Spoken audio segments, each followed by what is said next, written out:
عورتوں اور مردوں کی نماز میں کوئی فرق نہیں۔ السلام علیکم ورحمۃ اللہ وبرکاتہ۔ ایک بہن کا سوال آیا ہے کہ سر ہم نے تو ساری زندگی یہی سنا ہے، پڑھا ہے اور دیکھا ہے کہ عورتوں اور مردوں کی نماز میں فرق ہے اور اسی کی ہمیں تعلیم بھی دی جاتی ہے، لیکن فرحت ہاشمی کہہ رہی ہیں کہ عورت اور مرد کی نماز میں کوئی فرق ہی نہیں ہے۔ میں بہت کنفیوز ہو گئی ہوں اور بہن بڑی پریشان تھی۔ دیکھیں بہن، میں آپ کو نا 2-3 باتیں موٹی موٹی بتا دوں، پھر میں آپ کو اس کو حدیثوں کی روشنی میں ایکسپلین بھی کروں گا، اور ان تمام بہنوں سے بھی بات کر رہا ہوں جو ان کے ذہن میں بھی یہ سوال پیدا ہو سکتا ہے یا ہوا ہو کبھی۔ فرحت ہاشمی دراصل وہابی ہیں، اس کو ذرا غور سے سنیں اور سمجھنے کی کوشش کریں کہ وہ ایک وہابی مکتبہ فکر سے تعلق رکھتی ہے، اور چونکہ ان کا تعلق وہابی مکتبہ فکر سے ہے تو اسی لیے وہ وہابزم ہی پھیلاتی ہیں۔ اور وہابیوں کا یہ پرانا طریقہ ہے کہ اپنے آپ کو یہ ظاہر کرتے ہیں کہ قرآن اور حدیث کا صرف انہی کو علم ہے اور کسی کو علم ہی نہیں ہے، حالانکہ ان کی تاریخ کوئی 200-250 سال سے زیادہ پرانی نہیں ہے۔ تو جو 200-250 سال پہلے آیا ہو تو وہ کوئی نئی بات ہی لے کر آئے گا۔ وہ کہتے شور بہت ہے کہ ہم اسلاف کو زندہ کر رہے ہیں، اس لیے اپنے آپ کو سلفی کہتے ہیں، لیکن سوائے کنفیوژن کے ان کے پاس کچھ نہیں ہے۔ خود بھی کنفیوز ہیں، لوگوں کو بھی کنفیوز کرتے ہیں۔ اب پاک و ہند میں چونکہ ان کو ایک فہم ایک نام مل گیا ہے، اور پیچھے سے آف کورس ریال درہم لگے ہوئے ہیں، اور اس کو ان کو اٹھان دی گئی ہے، تو نتیجتاً یہ وہابیوں کا یہی رہا ہے ہمیشہ سے۔ آپ دیکھیں یوتھ کلب کے نام پر بھی وہابزم پھیلا رہے ہیں، سوائے وہابیوں کے ان کے پاس کوئی نہیں آتا، اور وہابزم کو ایسے بتایا جاتا ہے بغیر نام لیے کہ بس یہی ہے اور اس کے علاوہ کچھ نہیں ہے۔ نتیجتاً آپ دیکھ سکتے ہیں، ہم نے بات کی تھی، وہ طٰہٰ ابن جلیل ہے، اس نے آمین کا ایشو کھڑا کیا، اولیاء پر زبان درازیاں کی کہ میں انہیں اتنے گلاس پانی پلا دوں اور یہ اپنا پیشاب روک کے بتائیں معاذ اللہ استغفر اللہ العظیم۔ اس قسم کی گھٹیا نیچ گفتگو، کیونکہ ان کے ہاں یہی انہیں سکھایا پڑھایا جاتا ہے۔ یہ نبی کا ادب بھی نہیں جانتے، اس لیے تو ان کے جو ابن عبد الوہاب ہیں، ان کی میں نے آپ کو کتاب کا ریفرنس بھی دیا تھا کہ انہوں نے اپنی کتاب میں حضرت آدم علیہ السلام کو مشرک لکھا ہوا ہے، وہ میں نے آپ کو کتاب کے صفحے بھی دکھائے ہیں۔ یہ ان کا حال ہے۔ اللہ کے نبی صلی اللہ علیہ وآلہ وسلم کے بارے میں ان کے پاس عجیب و غریب باتیں آپ کو ملیں گی، اللہ کی ذات کے متعلق ان کے ہاں آپ کو عجیب و غریب باتیں ملیں گی۔ تو کیونکہ بیسکلی کیا ہے کہ یہ ایک کریٹڈ فرقہ ہے، ایک کریٹڈ لوگ ہیں یہ، جو انگریزوں نے بنائے تھے مسلمانان کو توڑنے کے لیے، کیونکہ اب وہاں پر پورے عرب میں حنفی تھے، کیونکہ جو عثمانیہ خلافت تھی وہ احناف کی تھی، تو احناف کے خلاف کس کو لا کے کھڑا کریں؟ بھئی شوافع، مالکی، حنبلی، حنفی، یہ سارے تو ایک عرصے سے ساتھ ہی رہ رہے تھے، ان کے اپنے اختلافات ایک جگہ، لیکن یہ ایک دوسرے کو مرنے مارنے پہ فقہ کے نام پہ نہیں آئے ہوئے تھے۔ تو ابن عبد الوہاب نجدی جو ہے اس نے حنبلی فقہ کا ساتھ لیا، اس کا سہارا لیا، اور مسلمانوں کو کافر ڈکلیئر کر کے مسلمانوں کو مارا۔ 4 لاکھ مسلمانوں کو اس کی مہم میں مارا گیا، اور اس نے جو ہے وہ مسلمانوں کے خلاف غیر مسلموں سے مدد لی، مکہ مدینہ پہ حملہ کیا اور ان پہ قبضہ کیا، اور دین کے نام پہ یہ سارا کام ہوا، اور یہی چنگاری پاک و ہند آئی، اور اسی چنگاری کو انگریز نے یہاں پنپنے بھی دیا اور اس کو پروموٹ بھی کیا، کیونکہ انہیں حنفیوں کو توڑنا تھا، مسلمانوں کو توڑنا تھا بیسکلی، کیونکہ 100% لوگ جو پاک و ہند میں سنی تھے وہ سب حنفی تھے۔ اب حنفیوں کو کیسے توڑا جائے؟ تو توڑنے کے لیے انہوں نے اس چیز کو پروموٹ کیا، اور پھر بعد میں حنفی ٹوٹے، اور پھر حنفی آگے اور ٹوٹ گئے کہ ایک دیوبند بن گیا اور پھر باقی پیچھے سنی رہ گئے۔ حنفی کا لفظ اس لیے میں یوز کر رہا ہوں کیونکہ یہاں پہ جو سنی حضرات تھے انڈیا پاکستان کے علاقوں میں، بنگلہ دیش، سری لنکا، سارے علاقے شامل کر لیں، اس کے اندر جو ہے وہ حنفی فقہ کو فالو کرنے والے لوگ تھے، اور فقہ کیا ہوتی ہے وہ بھی میں نے آپ کو سمجھا دیا تھا۔ تو یہ نہ سمجھنا کہ فقہ کوئی اپنے گھر سے لے کے آتا ہے، قرآن و حدیث ہی کو سامنے رکھ کے فقہ مرتب کی جاتی ہے، اور 1300 سال سے اس پر، 1300 سال سے بھی زائد عرصے سے اس پر کاربند ہے امت۔ فقہ حنفی کی بات کم سے کم میں آپ سے کر رہا ہوں۔ تو any way the bottom line is کہ ان لوگوں کا کام ہے لوگوں کو کنفیوز کرنا، اور نام قرآن حدیث کا لیتے ہیں، اور اتنے سطحی لوگ ہیں، اتنے سطحی لوگ ہیں جس کی کوئی حد نہیں، اور کنفیوژن پھیلا کے پھر یہ گین کرتے ہیں مومنٹم. بھولے بھالے لوگ جنہیں علم نہیں ہوتا ان کو یہ گھیرتے ہیں اور ان کے اوپر قرآن حدیث کے سے امپریس کرنے کی کوشش کرتے ہیں. ان لوگوں کو بخاری کھول کے بیٹھ جائیں گے, مسلم کھول کے بیٹھ جائیں گے. ان کو بولو کیا امام مسلم مقلد تھے کہ غیر مقلد تھے؟ کسی کی تقلید کرتے تھے کہ نہیں تقلید کرتے تھے؟ یا تو اپنی ذات میں مقلد تھے امام بخاری جیسے؟ ان کے بارے میں مختلف فی رائے ہے. بعض کے نزدیک وہ شافعی مذہب تھے, بعض کے نزدیک وہ اپنی ذات میں خود ایک جو ہے وہ امام تھے کہ وہ تقلید نہیں کرتے تھے, کیونکہ وہ ایسی شخصیت تھے علم کے اعتبار سے کہ ان کی تقلید کی جا سکتی تھی. تو تقلید کرنا تو امت کی ہمیشہ سے رواج رہا ہے. امت تو ہمیشہ تقلید کرتی رہی ہے. جس کو علم نہیں ہے وہ کسی صاحب علم کی تقلید کرے گا نا. اور وہ جو صاحب علم ہوگا وہ اپنے گھر سے تو علم نہیں لا رہا نا, وہ قرآن و حدیث ہی سے مسئلوں کا حل نکال رہا ہے. اب بعض دفعہ قرآن و حدیث کی فہم میں اختلاف کی وجہ سے مختلف فقہ بن جاتی ہیں, لیکن یہ تو وہ لوگ ہیں جو فقہ کا ہی انکار کر دیتے ہیں اور انہوں نے خود اپنی ایک فقہ بنا لی اور اپنے خود ایک مکتبہ بنا لیا, کیونکہ مومنٹم گین کرنے کے لیے کچھ الگ کروں گا تو مجھے کچھ ملے گا نا. یہ ایک ان کا تھاٹ پروسیس ہے. استغفر اللہ العظیم. I don't want to say this openly but I think I have to say this openly now, کیونکہ لوگ کہتے ہیں فرقہ واریت پھیلا. فرقہ واریت نہیں بتا رہا ہوں میں, آپ کو حق بتا رہا ہوں. اگر آپ کو حق اتنا چبھ رہا ہے نا جا کے اندر, اس لیے آپ کے اندر سے یہ چیخ نکل رہی ہے کہ فرقہ واریت پھیلا رہے ہو, یہی وہابزم ہے جس کے نتیجے میں ہم آج یہ انجینئر محمد علی مرزا جیسے بدبخت گستاخ فتنے کو دیکھ رہے ہیں. بدبختی کہوں گا کہ اس کی بدبختی ہے کہ خود بھی گمراہ ہے اور لوگوں کو بھی گمراہ کیا جا رہا ہے, اور نہایت ہی گھٹیا اس کا تھاٹ پروسیس بھی ہے, اور نہایت ہی گھٹیا اس کی زبان بھی ہے, اور نہایت ہی گھٹیا اس کا ایجنڈا بھی ہے, اور اس کی باتیں بھی ہیں, اس کی شرکیہ باتیں, کفریہ باتیں. تو ہم پہلے اس پر بات کر چکے ہیں کہ کس قسم کی وہ زبان استعمال کرتا ہے. انبیاء کے لیے ایک زبان استعمال کرتا ہے جو اپنے لیے بھی استعمال کرنا پسند نہیں کرتا. چھوکرے والی ویڈیو بھی آپ کے سامنے ہے, منی گاڈ والی ویڈیو بھی آپ کے سامنے ہے, اور بابوں کا خدا اور کتابوں کا خدا, اور کہ معاذ اللہ استغفر اللہ العظیم جتنے اولیاء اور بزرگان دین ہیں وہ سب کسی اور خدا کی پرستش کرتے. ایک امت کو اس نے اسلام سے خارج کر دیا, بیسیکلی کفر کا فتویٰ لگا دیا نا اس نے ایک امت پر. تو اب حدیث رسول ہے کہ بھائی جسے تم کافر کہہ رہے ہو وہ کافر نہیں ہے, تو پلٹ کے بعد تم پر آ گئی. تو پتہ نہیں اس پہ تو کتنے تجدید ایمان پڑ گئے ہیں, اللہ بہتر جانتا ہے. تو یہ ایک بدبخت فتنہ ہمارے سامنے ہے. پھر غامدیت کا فتنہ ہے. اس طرح اور کتنے لوگ ہیں جو اس وقت منظر عام پر موجود ہیں, اور ان سب کے آپ کور میں دیکھیں آپ کو وہابزم ملے گی. کہیں نہ کہیں وہابزم سے یہ انسپائر ہوئے ہیں, امپریس ہوئے ہیں, وہابی ہوئے ہیں, وہاں سے نکلے. somehow you will gonna find them.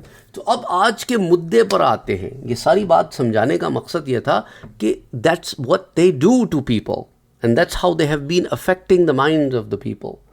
اچھا, اب یہ جو اپنی طرف سے بڑا شور کرنے کی کوشش کرتے ہیں کہ ہم بڑے قرآن اور حدیث کو سمجھنے والے ہیں اور ماننے والے ہیں, اور ہمارے علاوہ تو کسی کو قرآن اور حدیث کی فہم ہی نہیں ہے. ان سے بڑا بیوقوف بھی کوئی نہیں ہے جو اپنے آپ کو عقل کل سمجھے اور یہ سمجھے کہ دوسرے علم ہی نہیں رکھتے. اس سے بڑا بیوقوف کوئی نہیں ہے. اب یہاں تک میں آپ کو بتانے کے بعد اب بات کرتا ہوں کہ مرد و عورت کی نماز میں اصولی فرق ستر اور پردے کا ہے, جیسا کہ بعض روایت میں اس کی صراحت بھی ہے. لہٰذا عورت کے حق میں مختلف اراکین کی ادائیگی میں زیادہ ایمفیسس ستر کا ہے, پردے کا ہے, ماڈسٹی کا ہے.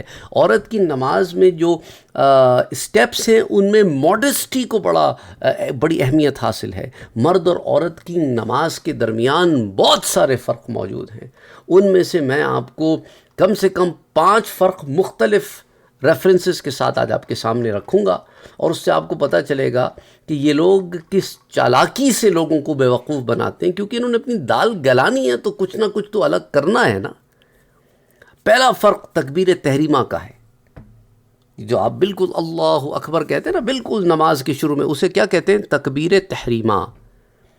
اس کی تفصیل یہ ہے کہ مرد تحریمہ کے وقت کانوں تک ہاتھ اٹھائیں گے, اور یہ فقہ حنفی کے مطابق میں بتا رہا ہوں, اور ہمارے ہاں زیادہ تر لوگ فقہ حنفی کو ہی ماننے والے ہیں. وہ کوئی 2-4 یہ آ گئے ہیں جو وہابزم کا شور کرتے ہیں اور سوشل میڈیا پہ انہیں مومنٹم بھی مل گیا ہے، تو لوگ سمجھتے ہیں کہ شاید سارے ہی ایسے ہو گئے ہیں، اور پھر وہ آگے وہ جہلا کا ایک ٹولہ ہے جو آ کے کہتا ہے کہ اب یہ نہ کہیں کہ عوام کو پتہ کچھ نہیں، وہ پتہ تمہیں کچھ واقعی نہیں ہے، اس لیے بیوقوفوں کے پیچھے لگے ہو، پتہ ہوتا تو کبھی ان بیوقوفوں کے پیچھے نہ لگتے۔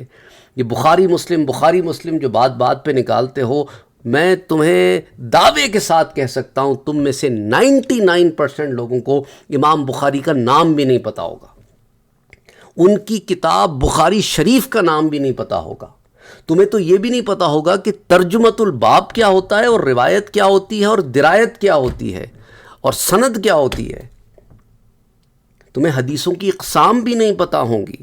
تم سے اگر میں یہ کہہ دوں کہ امام بخاری تو غریب روایتیں پیش کرتے ہیں، تو پھر تم کیا جواب دو؟ بخاری شریف میں، کیونکہ تمہارے ذہن میں تو شاید غریب ضعیف ہوتی ہے، غریب اور ضعیف کا بھی فرق نہیں پتا ہوگا تمہیں۔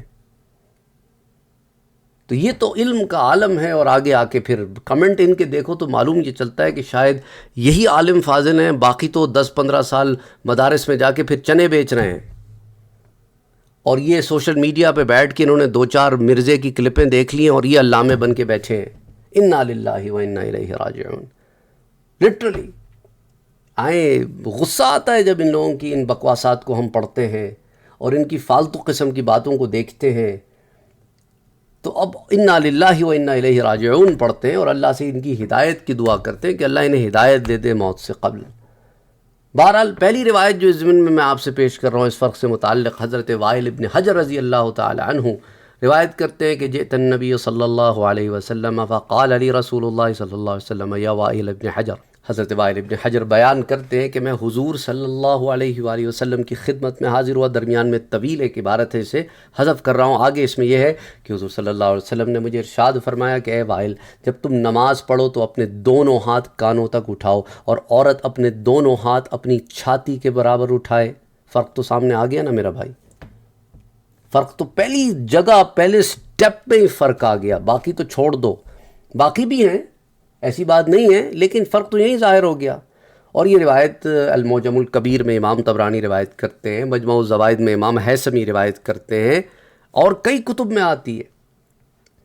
آ جائیں پھر ایک اور روایت بھی دیکھ لیتے ہیں، مصنف ابن ابی شیبہ سے حضرت عطا ابن ابی رباح رحمۃ اللہ علیہ سے سوال کیا گیا کہ عورت نماز میں ہاتھ کہاں تک اٹھائے، تو فرمایا اپنے سینے تک۔ اور حضرت عطا ابن ابی رباح اسلاف میں سے ہیں، یہ جو سلفی شور کرتے رہتے نا ہم اسلاف اسلاف اسلاف، یہ تو اسلاف میں سے ہیں۔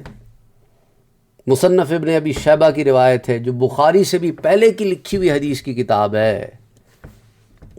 اب بولو، تم سینے تک اٹھاتے ہو ہاتھ؟ نہیں اٹھاتے نا، تو فرق تو مصنف ابن ابی شیبہ میں ایک اور روایت آتی ہے، وہ آتی ہے عبد ربہ ابن زیتون سے، قال رأیت ام الدرداء ترفع یدیہا، کہ میں نے ام درداء رضی اللہ تعالی عنہا کو دیکھا کہ نماز شروع کرتے ہوئے اپنے ہاتھوں کو کاندھوں کے برابر اٹھاتی تھی۔ سمجھ آئی بات؟ مصنف ابن ابی شیبہ کی روایت ہے۔ تو اب ان روایتوں سے عورت کے لیے ہاتھوں کو کاندھے اور سینے تک اٹھانے کا تذکرہ تو مل گیا، لہٰذا عورت اپنے ہاتھ اس طرح اٹھائے گی کہ ہاتھوں کی انگلیاں کاندھوں تک اور ہتھیلیاں سینے کے برابر آ جائیں گی، اور یہ فقہ حنفی کا موقف ہے۔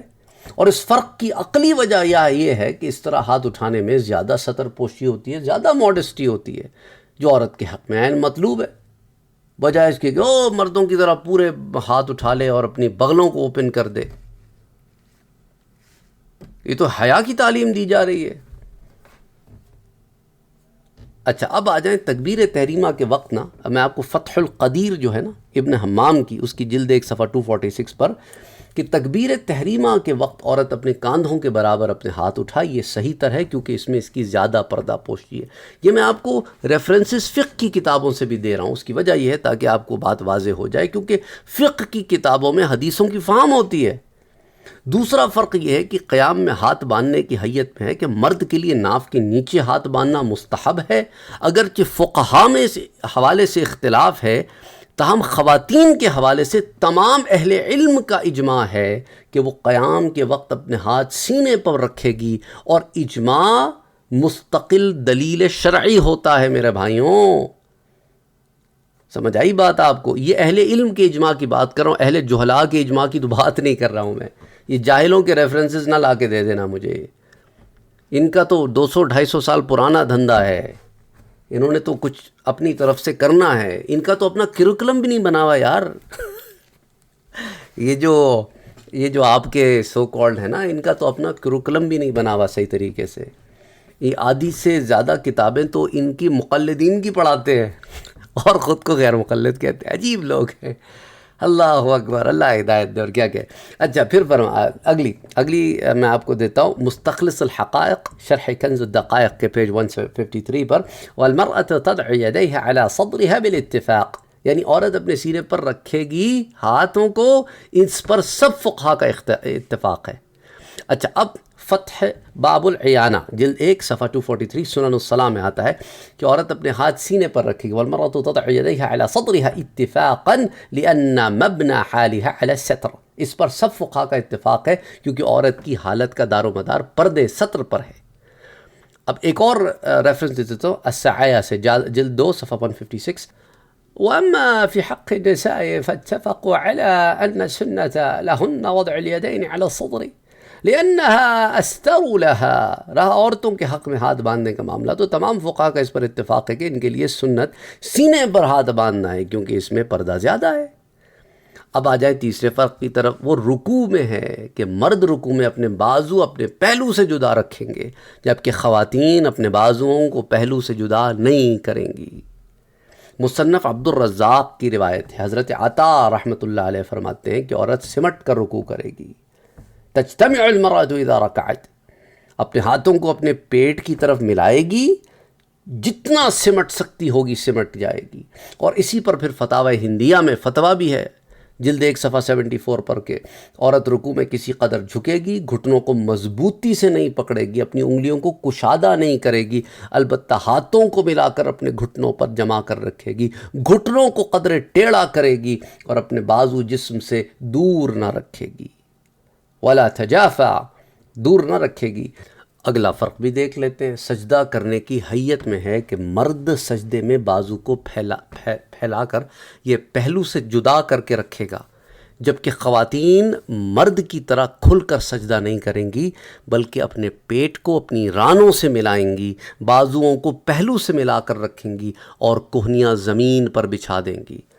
اور اس ضمن میں جو روایات آتی ہیں وہ مراسیل ابی داؤد میں بھی موجود ہے، السنن الکبری امام بیہقی کی اس میں بھی موجود ہے، یزید ابن ابی حبیب سے مروی ہے کہ حضور صلی اللہ علیہ وآلہ وسلم 2 عورتوں کے پاس سے گزرے جو نماز پڑھ رہی تھیں، مر علی امرأتین تصلیان فقالا، تو آپ صلی اللہ علیہ وآلہ وسلم نے فرمایا جب تم سجدہ کرو تو اپنے جسم کا کچھ حصہ زمین سے ملا لیا کرو، کیونکہ عورت کا حکم سجدے کی حالت میں مرد کی طرح نہیں ہے، فإن المرأة لیست فی ذلک کالرجل۔ ایک اور روایت دیتا ہوں آپ کو، الکامل ابن عدی کی جلد نمبر 2 صفحہ 501، سنن الکبری امام بیہقی کی، اس میں بھی آتی ہے حدیث 1759، حضرت عبداللہ ابن عمر رضی اللہ تعالیٰ عنہ سے روایت ہے کہ حضور صلی اللہ علیہ وآلہ وسلم نے فرمایا جب عورت نماز میں بیٹھے تو اپنی ایک ران دوسری ران پر رکھے، اور جب سجدہ کرے تو اپنا پیٹ اپنی رانوں کے ساتھ ملا لے، جو اس کے لیے زیادہ پردے کی حالت ہے۔ اللہ اس کی طرف دیکھتا ہے اور فرماتا ہے اے میرے ملائکہ گواہ بن جاؤ، میں نے اس عورت کو بخش دیا۔ کتنی بڑی بات ہے۔ وَيَقُولُ يَا مَلَائِكَتِي أُشْهِدُكُمْ أَنِّي قَدْ غَفَرْتُ لَهَا۔ سبحان اللہ، سبحان اللہ، سبحان اللہ۔ حضرت ابی سعید خدری رضی اللہ تعالی عنہ آپ روایت فرماتے ہیں کہ حضور صلی اللہ علیہ وآلہ وسلم مردوں کو حکم فرماتے تھے کہ سجدے میں اپنی رانوں کو پیٹ سے جدا رکھیں، اور عورتوں کو حکم فرماتے تھے کہ خوب سمٹ کر یعنی رانوں کو پیٹ سے ملا کر سجدہ کریں۔ سنن الکبری امام بیہقی کی۔ پھر اسی طرح جو ہے حضرت حسن بصری اور حضرت قتادہ رحمہ اللہ فرماتے ہیں کہ جب عورت سجدہ کرے تو جہاں تک ہو سکے سکڑ جائے اور اپنی کوہنیاں پیٹ سے جدا نہ کرے تاکہ اس کی پشت اونچی نہ ہو۔ مصنف عبد الرزاق میں روایت موجود ہے، اور یہ عمل کی تلقین کرنے والے اسلاف ہیں۔ یہ جو سلفی کرتے رہتے ہیں، یہ سیلفیاں تو لے سکتے ہیں، سلفی نہیں ہیں یہ۔ عن مجاہد انه كان يكره ان يضع الرجل بطنه على فخذيه اذا سجد كما تصنع المرأة۔ حضرت مجاہد رحمۃ اللہ علیہ تابعی ہیں، اس بات کو مکروہ جانتے تھے کہ مرد جب سجدہ کرے تو اپنے پیٹ کو رانوں پر رکھے جیسا کہ عورت رکھتی ہے۔ مصنف ابن ابی شیبہ کی روایت ہے، اور مصنف عبد الرزاق کی روایت حضرت عطا فرماتے ہیں کہ عورت جب سجدہ کرے تو اپنے بازو اپنے جسم کے ساتھ ملا لے، اپنا پیٹ اور سینہ اپنی رانوں سے ملا لے، اور جتنا ہو سکے خوب سمٹ کر سجدہ کرے۔ پانچواں فرق سجدے سے اٹھ کر بیٹھنے کی حیت میں ہے کہ عورت اپنے دونوں پاؤں دائیں جانب نکال کر سرین کے بل اس طرح بیٹھے کہ دائیں ران بائیں ران کے ساتھ مل جائے۔ حضرت عبداللہ ابن عمر رضی اللہ تعالیٰ عنہ روایت کرتے ہیں کہ قال رسول اللہ صلی اللہ علیہ وسلم کہ حضور اکرم صلی اللہ علیہ وآلہ وسلم نے فرمایا کہ اذا جلست المرأة فی الصلاة، کہ جب عورت نماز میں بیٹھے تو اپنی ایک ران دوسری ران پر رکھے، اور جب سجدہ کرے تو اپنا پیٹ اپنی رانوں کے ساتھ ملا لے، جو اس کے لیے زیادہ پردے کی حالت ہے۔ اللہ تعالیٰ اس کی طرف دیکھتا ہے اور فرماتا ہے اے میرے ملائکہ گواہ بن جاؤ، یا ملائکتی اشہدکم انی قد غفرت لہا، کہ میں نے اس عورت کو بخش دیا۔ سنن الکبریٰ کی روایت ہے، امام بہقی روایت کرتے ہیں۔ اسی طرح حضرت ابو سعید خدری رضی اللہ تعالیٰ عنہ روایت کرتے ہیں کہ حضور صلی اللہ علیہ وسلم مردوں کو حکم فرماتے تھے کہ تشہد میں بایاں پاؤں بچھا کر اس پر بیٹھیں اور دایاں پاؤں کھڑا رکھیں، اور عورتوں کو حکم فرماتے کہ 4 زانوں بیٹھیں۔ تو فرق تو آ گیا۔ حضرت نافع حضرت عبداللہ ابن عمر سے سوال کیا گیا، وہ روایت کرتے ہیں کہ حضور صلی اللہ علیہ وسلم کے زمانے میں عورتیں نماز کس طرح ادا کرتی تھیں، کس طرح پڑھتی تھیں؟ یصلین علی عہد الرسول صلی اللہ علیہ وسلم، تو انہوں نے فرمایا پہلے تو 4 زانوں ہو بیٹھتی تھیں، پھر ان کو حکم دیا گیا کہ دونوں پاؤں ایک طرف نکال کر سرین کے بل بیٹھیں۔ تو فرق تو آ گیا۔ جامع المسانید میں حضرت عبداللہ ابن عباس انہ سئل عن صلاة المرأة فقال تجتمع، تو ان سے سوال کیا گیا عورت کی نماز کے متعلق حضرت عبداللہ ابن عباس سے، تو فرمایا خود خوب سمٹ کر نماز پڑھے اور بیٹھنے کی حالت میں سرین کے بل بیٹھے، جس کو آپ بمپس کہتے ہیں نا، اس کے بل بیٹھے۔ عام زبان میں سمجھا دیتا ہوں، لوگ کہتے ہیں سرین کیا ہے، عام زبان میں بتا دے، پھر باتیں آپ کو پھر عجیب لگتی ہیں۔ ہم جب عام زبان میں بتاتے ہیں آپ کہتے ہیں کہ او عام زبان میں کیوں بتا دیا، اب آپ نے ہی پوچھا تھا اس لیے بتا دیا۔ حور سیریز میں بھی پوچھتے رہے کتنے مرد حضرات آ کے کامنٹ سیکشن میں یہ کیا ہوتا ہے، اب ہم بتائیں تو پھر آپ کہتے ہیں کہ یہ ایسے کیوں بتا دیا۔ اب اس کے اوپر فقہا کا جو موقف ہے وہ بھی بھرا پڑا ہے، درس لمبا ہو رہا ہے، لیکن چونکہ یہ بات ایسی ہے کہ آپ نے جب میں اس طرح کی باتیں اتنی زیادہ میں نے سنی ہے نا پچھلے دنوں کہ اب وہ کہتے ہیں نا I am at my boiling point right now, کہ یہ کیا انہوں نے مذاق بنا کے رکھا ہوا ہے۔ ہر تھوڑے دنوں کے بعد کوئی شوشہ چھوڑ دیتے ہیں اور لوگ کنفیوز ہو جاتے ہیں۔ ابن حمام فتح القدیر اٹھا کے دیکھیں، انہوں نے پوری اس امام مرغیانی کو اٹھا کے دیکھیں ہدایہ، اس میں اس آپ کو مل جائے گا۔ الکاسانی کو بدع الصنائع میں اٹھا کے دیکھیں، علامہ شامی کو لکھیں جنہوں نے عورت کے کئی مسائل میں مرد کے خلاف عمل کو پورا، انہوں نے پوری ایک لسٹ بنائی ہے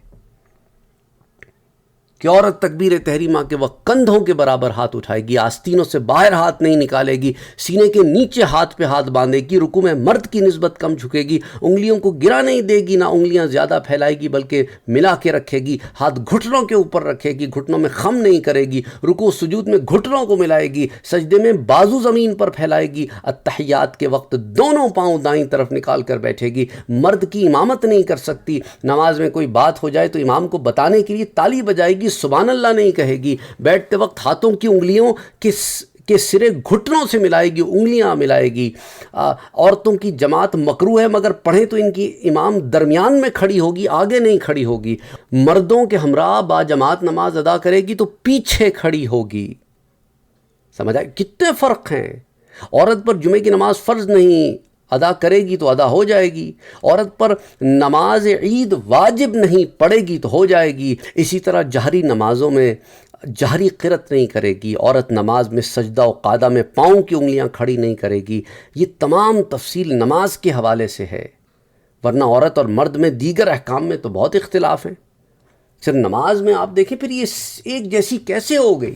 ان سے کوئی سوال کرے کہ ایک جیسی کیسے ہو گئی؟ اور ان تمام تفصیلات کو امام شامی نے در مختار کی جلد 1 صفحہ 506 پہ جمع کیا ہے۔ پھر آپ آ جائیں ادھر شیخ نظام الدین فتاوی عالمگیری اٹھا کے دیکھیں، اس میں بھی آپ کو یہ معاملے مل جائیں گے۔ سمجھ آ رہی ہے بات آپ کو؟ ابن ابی شیبہ المصنف میں نے کتنی روایتیں آپ کے سامنے رکھی ہیں۔ حضرت علی کرم اللہ وجہہ سے ایک روایت آتی ہے ابن ابی شیبہ میں، المصنف ابن ابی شیبہ میں، کہ جب عورت سجدہ کرے تو سمٹ کر کرے اور اپنی ران پیٹ اور پنڈلیوں سے ملائے رکھے۔ مصنف ابن ابی شیبہ حدیث 2777۔ حضرت عبداللہ ابن عباس والی روایت میں نے آپ سے شیئر کی۔ اسی طرح مصنف ابن ابی شیبہ میں ایک اور روایت آتی ہے کہ جب عورت سجدہ کرے تو اپنے ران جوڑ کر اپنے پیٹ ان پر رکھے۔ حدیث 2779، جوڑ کے معاملہ ہے۔ عبداللہ ابن عباس کے شاگرد حضرت مجاہد کا قول بھی میں نے آپ سے ذکر کیا، حضرت حسن بصری کا قول بھی آپ سے ذکر کیا۔ کتنے اقوال میں نے آپ کو شیئر کیے اور حدیثوں کی کتابوں کے ریفرنسز دیے، کوٹ کیے، لیکن یہی بات ہے کہ ان لوگوں کو پھر بھی بات سمجھ میں نہیں آنی ان کو بات سمجھ میں۔ انہوں نے وہی اپنی گردانیں رکھنی ہیں جو کرنی ہیں۔ مسئلہ کیا ہے کہ ان کا مقصد یہ کہ کوئی ایسی نئی بات کرو نا کہ امت ذرا کچھ ہلے نا، کچھ شوق کرو، کچھ شاکنگ کرو نا، کچھ الگ بتاؤ تاکہ لوگ ہماری طرف متوجہ ہوں کہ ارے یہ کیا کہہ رہے ہو۔ یہ مارکیٹنگ ہے، اس کا آپ اندازہ انجینئر محمد علی مرزا کی ویڈیو سے نہیں کرتے۔ بغیر شوشے کے وہ ویڈیو بناتا نہیں، اور جب ویڈیو بناتا ہے تو شوشے چھوڑے بغیر رہتا نہیں، کہ ہر ویڈیو میں کوئی ایسا ایک نہ ایک سے زائد دفعہ ایسی باتیں کر جاتا ہے کہ پھر جو سپارکنگ ہوتی ہیں اور پھر لوگ اس پہ ریاکشن دیتے ہیں تو نتیجتاً پھر اس کو فیم ملتا ہے۔ تو ابھی ہم جو اس کی بات کر رہے ہیں وہ اسی لیے کر رہے ہیں نا کیونکہ اس نے اس قسم کی چھچوری حرکتیں کی ہوئی ہیں، اس کو بول دیا اس کو یہ بالکل بازارو قسم کے جو لوگ ہوتے ہیں نا، بالکل اس کو بول دیا اس کو بول دیا، اس کو سنا دیا اس کو سنا دیا، اور پھر آگے اس سے مزے لیتے ہیں کہ میں خوش ہوتا ہوں جب یہ لوگ میرے خلاف بولتے ہیں۔ یہ تو وہی یعنی اشرار الناس میں جو عادتیں ہوتی ہیں وہ اس شخص میں موجود ہیں۔ یہ تو شیطنت ہے، اس کو حق بیان کرنا نہیں بولتے۔ کیا اللہ اس کے رسول نے یہ تعلیم دی ہے کہ لوگوں کے بوائلنگ پوائنٹ پر لا کر اس سے مزے لو؟ استغفر اللہ العظیم، لا حول ولا قوت الا باللہ العلی العظیم۔ تو بہرحال میں سمجھتا ہوں کہ اتنے زیادہ دلائل کے بعد یہ بات آپ کے سامنے کلیئر ہو گئی ہوگی۔ جسے سمجھنی ہے سمجھ جائے گا، اور جس نے نہیں سمجھنی ہے آپ اسے قرآن کھول کے بھی بتا دیں تو اس میں سے بھی وہی بات نکالنی ہے جو اس کے دماغ میں پہلے سے موجود ہے۔ تو ایسے لوگوں کا آپ کچھ نہیں کر سکتے۔ اور اللہ اکراہ فی الدین، زور زبردستی تو دین میں ہے کوئی نہیں۔ اللہ ہدایت دے، اور لوگوں کو اس طرح بانٹ کے جو رکھا ہوا ہے نا ان لوگوں نے، تو اس سے اللہ محفوظ رکھے، آمین یا رب العالمین۔ چھٹاک بھر ہیں یہ، اور شور ایسا ہے ان کا کہ جس کی کوئی حد نہیں۔ السلام علیکم ورحمۃ اللہ وبرکاتہ۔ Don't forget to like, share, comment and subscribe to Sayyid Saad Qadri.